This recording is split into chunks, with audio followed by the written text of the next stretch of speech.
കഴിഞ്ഞ ദിവസം ഒരു വീട്ടിലേക്ക് പോകേണ്ടി വന്നു.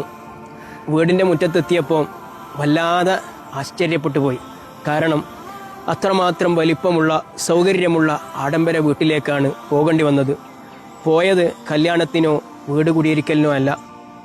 ആ വീട്ടിൽ താമസിച്ചിരുന്ന ഒരു സ്ത്രീ മരണപ്പെട്ടപ്പോൾ അങ്ങനെ മരണ വീട്ടിലേക്കാണ് ഞാൻ പോയത്.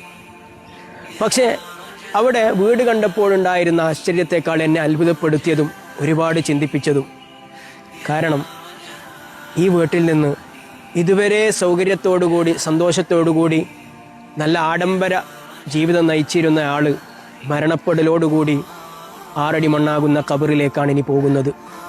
ഈ ഖബറിൻ്റെ ഒരു പ്രത്യേകത, വീടിൻ്റെ വലിപ്പത്തിനനുസരിച്ച് ഖബറിൻ്റെ വലിപ്പം കൂടുന്നില്ല, വീടിൻ്റെ സൗകര്യത്തിനനുസരിച്ച് ഖബറിൻ്റെ സൗകര്യവും കൂടുന്നില്ല, വീടിൻ്റെ സെറ്റപ്പുകൾക്കനുസരിച്ചിട്ട് ഖബറിലും സെറ്റപ്പുകൾ ഉണ്ടാവില്ല.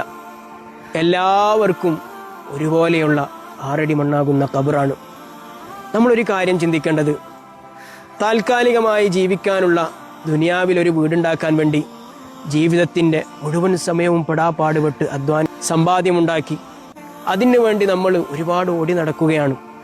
എന്നാലോ ഇത്രയും നമ്മൾ അധ്വാനിച്ചിട്ട് അവസാനം നമ്മളൊരു വലിയ ആഡംബര വീടുണ്ടാക്കിയാൽ തന്നെ കുറച്ചു കാലം മാത്രമേ നമ്മളവിടെ താമസിക്കുകയുള്ളൂ. എന്നാൽ സ്ഥിരമായി കാലങ്ങളോളം താമസിക്കേണ്ട 6 അടി മണ്ണാകുന്ന ഖബറിൽ അവിടെ നമ്മൾ സന്തോഷത്തോടു കൂടി ജീവിക്കാൻ വേണ്ടി എന്താണ് ഇന്ന് വരെ ചെയ്തു വെച്ചിട്ടുള്ളത്? ഇനിയെങ്കിലും ഒന്ന് ചിന്തിച്ചാൽ ഒരു മാറ്റം നമ്മുടെ ജീവിതത്തിൽ ഉണ്ടായേക്കാം. താൽക്കാലികമായ ജീവിതത്തിൻ്റെ സുഖങ്ങൾക്ക് വേണ്ടി വലിയ വീടുകൾ ഉണ്ടാക്കുന്ന തിരക്കിലാണോ, അതോ സ്ഥിരമായി ഖബറിൽ സന്തോഷത്തോടു കൂടി കിടക്കാനുള്ള തിരക്കിലാണോ? നമ്മൾ നമ്മോട് തന്നെ ചോദിക്കേണ്ട ചോദ്യമാണിത്.